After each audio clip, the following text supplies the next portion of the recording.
गुरद्वारा साहब आके गुरबाणी सरवण करनी है।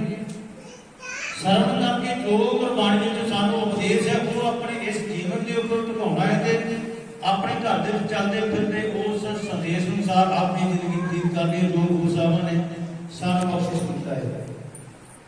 केवल यही नहीं समझना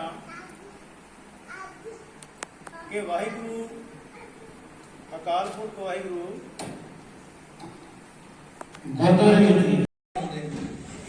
प्रकाश पुरब मना रहे हो समा कट के जो कोई बच्चे खेड रहे होंगे कोई कुछ कर रहे होगा संगत जी बेटी भैन बैठिया ने अपना अपना समा कट के सब तो जरूरी की है समा कटना सब तो जरूरी की है।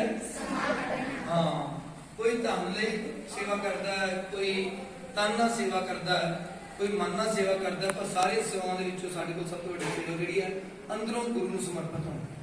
किहड़ी सेवा अंदरों गुरु नूं और सब तो वड्डी सेवा बोलो गुरु की सेवा शब्द विचार। हम तुसी देखो बड़ा कुछ गुरु इतिहास बारे सुनिया होगा धन धन साहिब श्री गुरु तेग बहादुर पातशाह जी के श्लोक के विषय पढ़ते हैं सुबह रात में बाणी भी पढ़ते हैं पर आप देखना कि असी किदा सतगुरु ने सानू बकरियां बनाया और असी बकरा कार्य किदा करना उल्टी रे मन उल्टी रे साकत सुन कर उल्टी रे। हुण 400 साल प्रकाश दिहाड़ा कोई आम गल है नहीं स्पैशल है पर जिदा इस चल रहा है कोरोना काल ठीक है जी जिदा सारा कुछ चल रहा है ये सिस्टम हुंदा है ते परमात्मा ने हाथ बस पर इंसान अपने आप को कुछ वक्रा समझ लग पैंदा है हौमे दे मारिया क्योंकि हौमे रोग सिर्फ किहदे कोल है मनुख कोल ही किहदे कोल है सिर्फ मनुख कोल पशु पंछियों किसी नूं हौमे नहीं है। कभी गां कहती है कि मैं दुध देंदे ते तुसीं वड्डे हुंदे कोई जानवर कुत्ता कहता भी मैं तेरी राखी करता हाथी कहता भी मैं सब तो वड्डा नहीं जे साडे कोल पैसा आ जाए तां धार कर लैंदे आ साडे कोल कोई गुण आ जाए असीं तां धार कर लैंदे आ। अज असीं 400 साल के सतगुर तो एक बख्शिश मंगनी कि महाराज सच्चे पातशाह जो सब तो बड़ा रोग है ना इंसान का वो किहड़ा रोग है हौमे। किहड़ा रोग है हाउ मैं हाउ का मतलब की हुंदा मैं कर रही हर काम विच मैं ये मैं कीता मैं इदां मैं उदां जे सतगुर जी सानू बुद्धि ना देंदे कि असीं कुछ कर लेना सी कि असीं जन्म ही ना देंदे। सो आपां अज जिहड़ा 400 साल मना रहे हैं बहुत सारी संगत गुरु दे लड़ लगी हुई है और भाई साहब ने बिल्कुल यही गल कही है कि सब तो वड्डी सेवा किहड़ी है किसी नूं गुरबाणी नाल जोड़ना। सब तो वड्डा परोपकार किहड़ा किसी नूं गुरबाणी नाल किसी भी तरीके प्यार दे नाल लालच दे नाल डर दे नाल क्यों भाई साहब जी शुरू विच ते बच्चे नूं कुट के स्कूले भेजा जांदा ना पर वड्डा हो के कित्थे पहुंच जांदा बाबा फरीद जी होंगे। हाँ बाबा फरीद जी नूं लाल दिता गया शक्कर दा फिर उन्होंने कहा फरीदा शक्कर खंड नवात गुड़ मल क्यों माजा दुध सभे वस्तु मिठियां रखना पुजन तुद कोई लोड़ नहीं बड़े बड़े पंडाल ना उत्थे आउटपुट कुछ नहीं निकलती ਲੱਖਾਂ ਦੀ ਸੰਗਤ आ जाती है 20-25 ਲੱਖ ਰੁਪਏ ਸਾਡੇ ਸ਼ਹਿਰ ਚ ਲੱਗ ਜਾਂਦਾ ਕਿ 50 ਦਾ ਦੱਸਦੇ ਨੇ 50 ਲੱਖ ਲੱਗ ਗਿਆ ਤੇ ਆउटपुट ਕੀ ਨਿਕਲੀ ਨਿਊਟਰੀ ਚ ਲੂਣ ਜ਼ਿਆਦਾ ਸੀ ਤੇ ਦਾਲ ਬੜੀ ਸਵਾਦ ਇਹ ਕੋਈ ਆउटपुट है नहीं ਤੇ ਤੁਹਾਡੇ ਇੱਥੇ 1.5-2 ਘੰਟੇ ਦਾ ਪ੍ਰੋਗਰਾਮ ਕੀਤਾ ਖਰਚਾ ਕੁਝ ਨਹੀਂ ਹੋਇਆ ਤੇ ਆउटपुट ਕੀ ਨਿਕਲੀ 70 ਜਾਣੇ ਗੁਰੂ ਨਾਲ ਜੁੜ ਗਏ ਉਹਨਾਂ ਵਿੱਚੋਂ 10-15 ਜਾਣੇ ਐਸੇ ਨਿਕਲੇ ਜਿਨ੍ਹਾਂ ਲੱਗ ਪਿੰਡਾਂ 'ਚ ਸੰਗਤ ਜੋੜਨਾ ਸ਼ੁਰੂ ਕਰ ਦਿੱਤਾ। ਸੋ ਹੁਣ ਸਤਿਗੁਰੂ ਜੀ ਨੂੰ ਕਿਸੇ ਨੇ ਪੁੱਛਿਆ कि सतगुरु जी ਤੁਹਾਨੂੰ ਕੀ ਪਸੰਦ ਹੈ ਤੇ ਉਹਨਾਂ ਨੇ ਮੈਨੂੰ ਦੱਸਿਆ ਹੁਣ ਮੈਂ ਤੁਹਾਨੂੰ ਦੱਸ ਦਵਾਂ ਕਿ ਰਹਿਣ ਦਵਾਂ ਆਵਾਜ਼ ਤੇ ਆਈ ਨਹੀਂ ਦੱਸੋ ਤੇ ਠੇਕੇ ਲੱਗਦੇ ਭਾਈ ਸਾਹਿਬ ਨੂੰ ਚਾਹ ਨਹੀਂ ਪਿਆਈ ਪਾਣੀ ਪਿਆਇਆ ਕੱਲਾ ਅੱਛਾ ਪਾਣੀ ਪਿਉਣਾ जब तैयार करके पियोने में थोड़ा बोल लो फिर तक प्यास लगेगी ना तो फिर ज्यादा मजा आएगा पानी का की मिलेगी खुशी की मिलेगी खुशी गुरु घर आने वाले खुशी मिलती है। अच्छा ते होया कि उन्होंने गुरु साहब ने पूछा ते गुरु साहब ने उन्होंने दस दिता कि उन्होंने गुरु दस दिता हुण मैं तुहानू दस दवां कि रह दवां पर दसन दा फायदा की होएगा दसन दा फायदा हां मैं ते फिर ओदा मनना शुरू कर दिता ओदा गुरु साहब ने देना शुरू कर दिता जे तुसीं भी वो काम करोगे होरां नूं भी नाल लाओगे फिर तो तुहानू दसन दा फायदा क्योंकि उसका फायदा कोई नहीं दस दवां फिर सारे हाथ जोड़ के सुन के सोनी दर्शक की सावधान हो शाबाश। हुण गुरु साहब जी क्या लगे बोलो हमारी प्यारी अमृत तारी, हमारी प्यारी अमृत तारी, गुर निमक न मन ते टारी रे, गुर निमक न मन ते टारी रे, गुर निमक न मन ते टारी रे,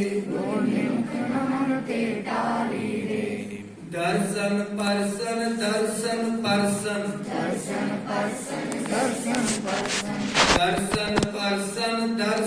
परसन, हर्षन सरसन हर्षन सरसन, दर्शन परसन हर्षन सरसन।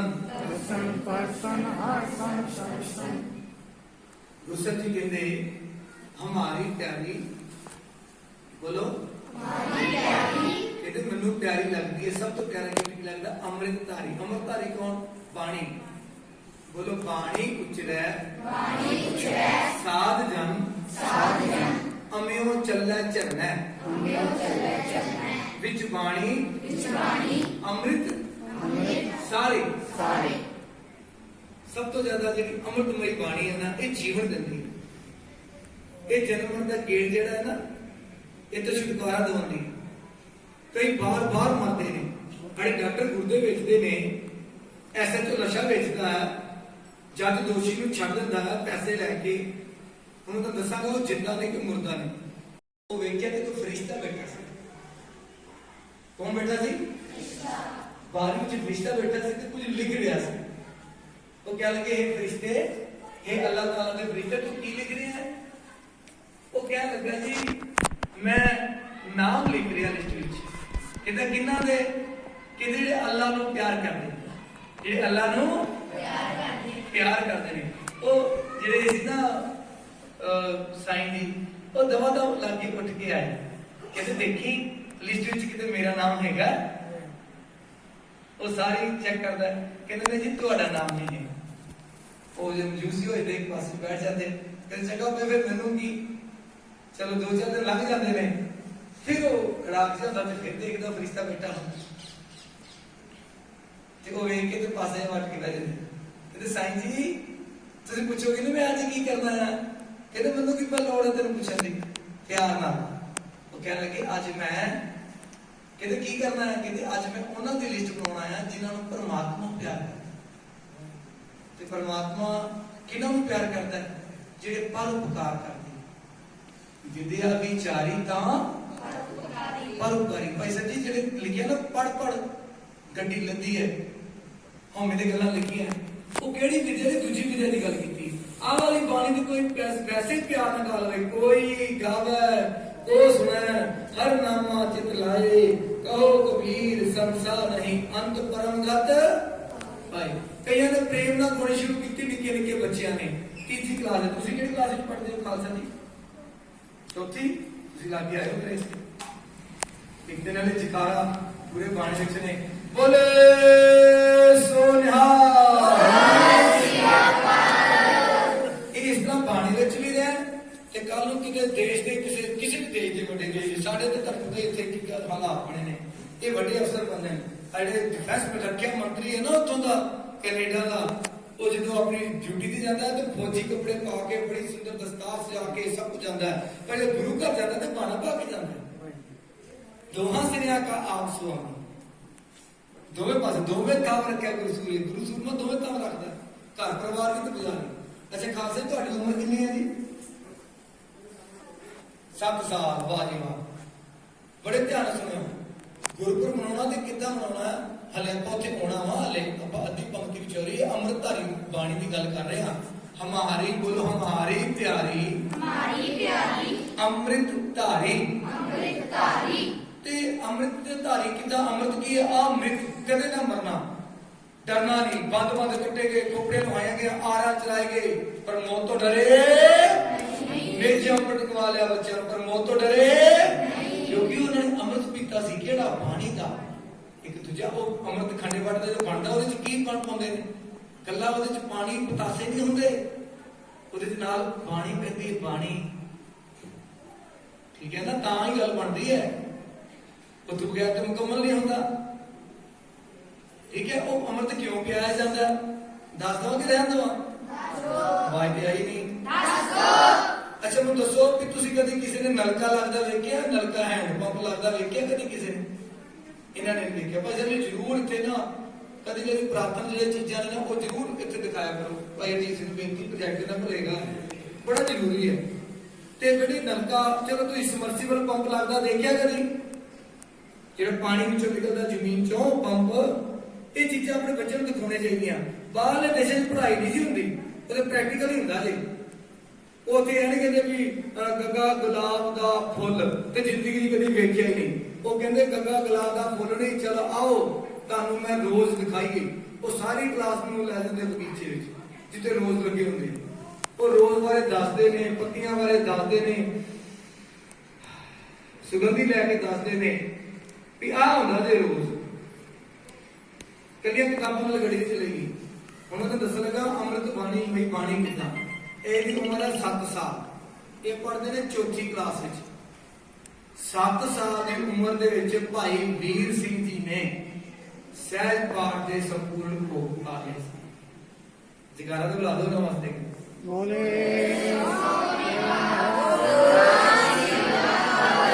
ਜਿਨ੍ਹਾਂ ਨੇ ਖਾਲਸਾ ਯਤੀਮਖਾਨਾ ਖੋਲਿਆ, ਸ੍ਰੀ ਗੁਰੂ ਹਰਕ੍ਰਿਸ਼ਨ ਸੀਨੀਅਰ ਸੈਕੰਡਰੀ ਸਕੂਲਾਂ ਦੀ ਨੀਂਹ ਰੱਖੀ ਜੀਕੇ ਦੀ। ਸਰ ਬਾਅਦ ਚੋਂ ਕੀ ਹੋਣਗੇ ਉਹ ਗੱਲਾਂ ਫਿਰ, ਪਰ ਉਸ ਵੇਲੇ ਬਚਾਇਆ। ਉਸ ਵੇਲੇ ਚੰਗੇ ਚੰਗੇ ਭਾਈ ਸਾਹਿਬ ਜੀ ਇਤਿਹਾਸ ਦੱਸਦਾ ਵੀ ਚੰਗੇ ਚੰਗੇ ਅੰਮ੍ਰਿਤਧਾਰੀ ਜਿਹੜੇ ਸੀ ਨਾ ਉਹ ਸਿੱਖੀ ਤੋਂ ਮਨੁੱਖਰ ਹੋਈ ਜਾ ਰਹੇ ਸੀ, ਜਾਂ ਟਿੰਡਾਂ ਕਰਾਈ ਜਾ ਰਹੇ ਸੀ ਤੇ ਜਾਂ ਫਿਰ ਦੂਜੇ ਧਰਮ 'ਚ ਜਾਈ ਜਾ ਰਹੇ ਸੀ।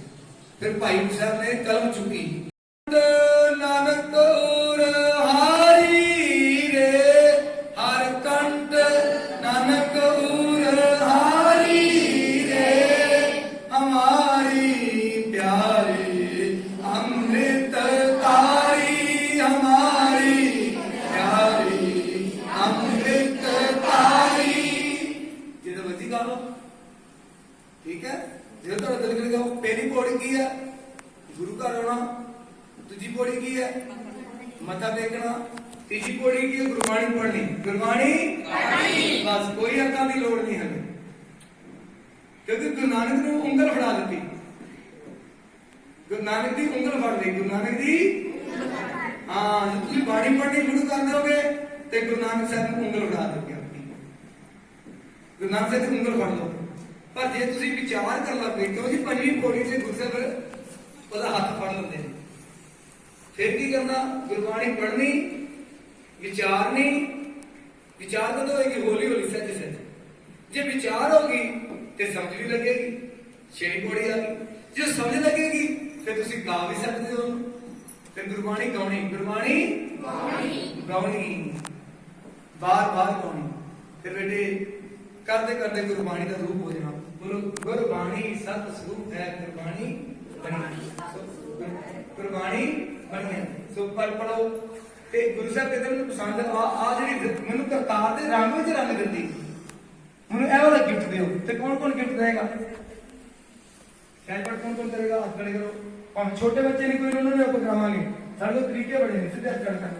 ਸ਼ਾਬਾਸ਼ ਸੰਗਤ ਜੀ, ਤੁਸੀਂ ਵੀ ਸੰਗਤ ਗੁਰੂ ਤੇਗ ਬਹਾਦਰ ਪਾਤਸ਼ਾਹ ਨੂੰ ਸਮਾਂ ਦੇਣਾ। ਅੱਜ ਤੋਂ ਬਾਅਦ ਥੱਲੇ ਕਰ ਲਓ। ਸੋ ਸਮਾਪਤੀ ਕਰਨ ਲੱਗਾ ਮੈਂ। ਸ਼ਾਰਟਕਟ ਦੱਸ ਦਵਾਂ ਫਿਰ ਦੁਬਾਰਾ। ਤੀਸਰੀ ਕਲਾਸ ਵਿੱਚ ਜਗਨੀਤ ਕੌਰ ਨੇ ਪਾਠ ਸ਼ੁਰੂ ਕੀਤਾ ਸੀ। ਉਹਦੀ ਮਾਤਾ ਜੀ ਨੇ ਘਰੇ ਪੋਥੀਆਂ ਲਿਆਂਦੀਆਂ ਸਕੂਲੋਂ, ਠੀਕ ਹੈ ਜੀ। ਉਹ ਪਾਠ ਕਰਨ ਲੱਗ ਪਏ। ਤੇ ਹੁਣ ਜੇਕਰ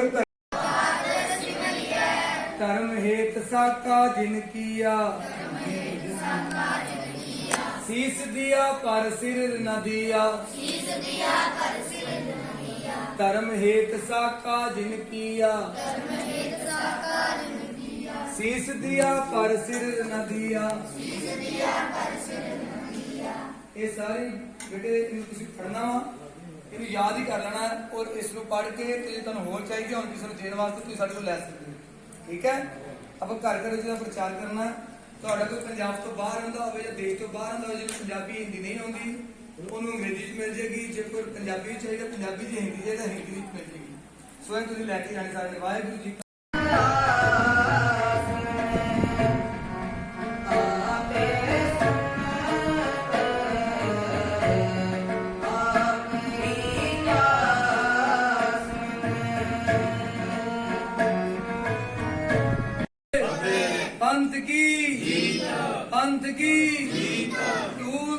निशान रहे पंत महाराज के